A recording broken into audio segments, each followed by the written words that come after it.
L'édito de Djameldine Benchenouf. Salam alaikum, Azul Filaoun, bonsoir. J'ai rencontré hier un compatriote que je n'avais pas vu depuis, des années, avec lequel je partageais de vraies convictions politiques, sociétales, voire même existentielles. Quelqu'un qui a toujours dénié au régime algérien la moindre légitimité et qui le tenait pour seul responsable de tous les malheurs de notre pays. Mais ce n'était plus la même personne que j'avais connue. Cet homme m'a littéralement choqué hier par un discours que je ne lui avais jamais connu et que je ne lui aurais jamais imaginé si je ne l'avais rencontré. Alors, avant que je ne vous livre la teneur de ce qu'il m'a dit sur le régime, vous aurez deviné, laissez-moi d'abord vous le présenter, cet homme, très brièvement.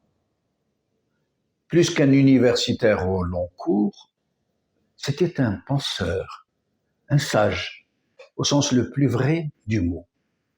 Il n'y avait rien en lui de superficiel dans sa façon de vraiment écouter les autres, quels qu'ils soient, d'observer, de prêter attention au bruit du monde. Il cheminait lentement, mais avec une vraie curiosité dans les sinuosités de tous les phénomènes. Il n'avait d'idée arrêtée sur rien, ni sur personne, mais il ne jugeait que sur pièce, sur les faits, voire même en tenant compte de la conjoncture, des circonstances. Pour vous dire que ce n'est vraiment pas le genre de personnage impulsif, prompt à porter des jugements hâtifs et aléatoires. Bien au contraire, il y avait même des moments dans sa façon d'être où sa pondération en devenait agaçante. Un peu comme ce pompier qui observe trop lentement l'incendie avant de tenter de l'éteindre. Et enfin, pour finir de le décrire, il était, cet homme, d'une intégrité à l'épreuve de toutes les tentations. Le seul défaut peut-être que je lui connaissais était qu'il me semblait trop mesuré, qui ne développait pas suffisamment ses propos, qui ne tentait de convaincre personne. Il disait les choses comme il les pensait et passait son chemin. Mais lors de notre rencontre d'hier, et contrairement à ses habitudes, justement, celles que je lui connaissais, il était d'une volubilité débordante, comme s'il cherchait à me convaincre absolument que les tombereaux d'absurdité qu'il me débitait étaient paroles de Coran.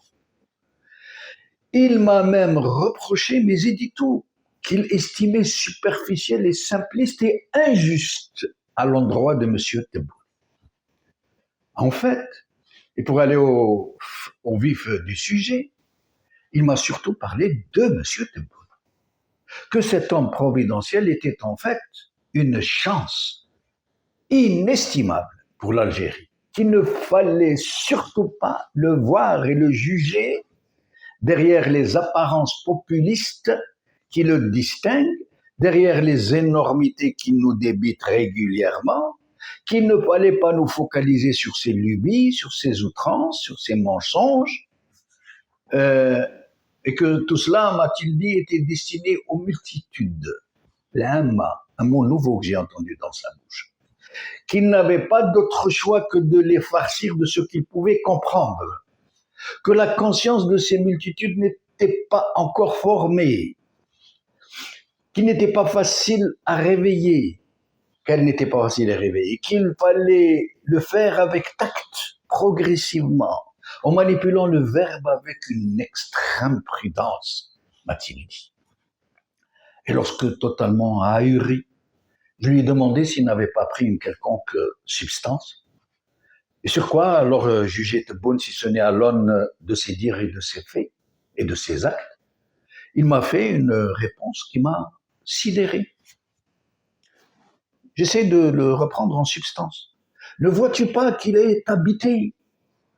Il ne veut pas dire Mskoun, hein, vous l'aurez imaginé, habité par Jnoun, mais habité par une idée, par une vision. Et il continue.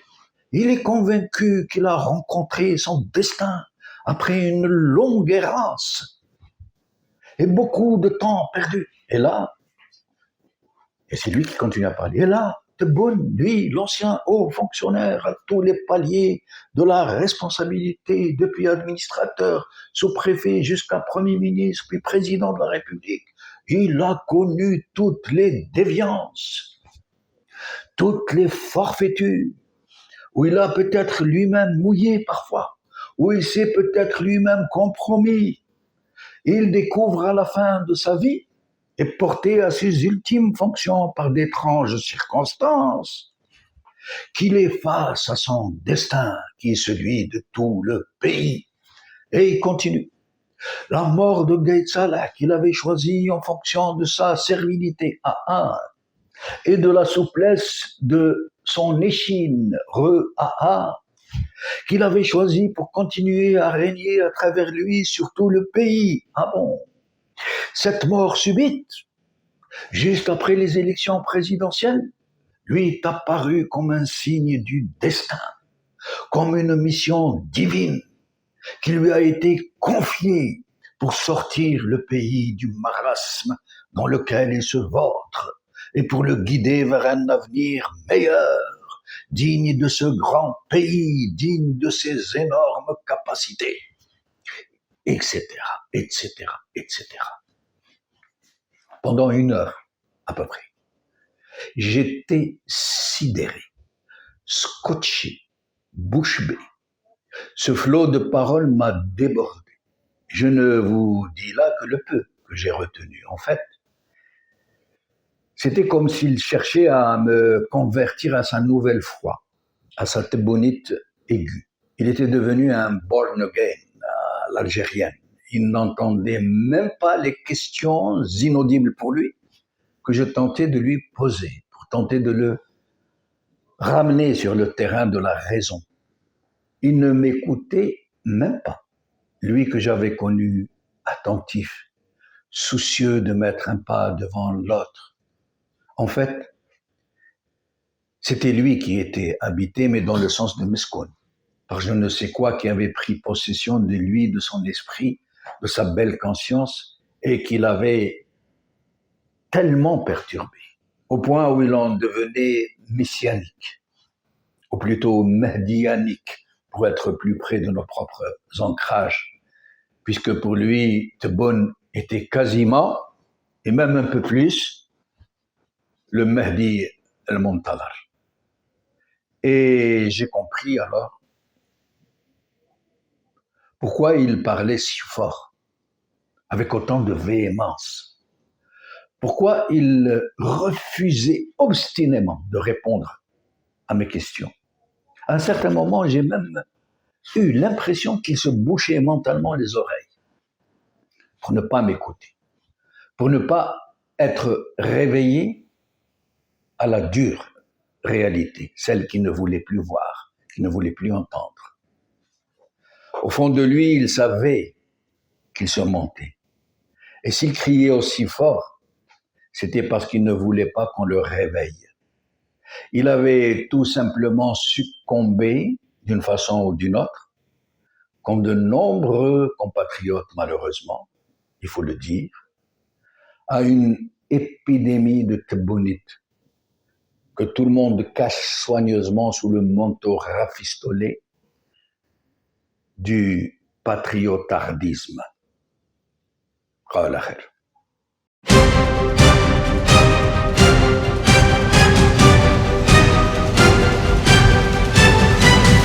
L'édito de Djemeldine Benchenouf.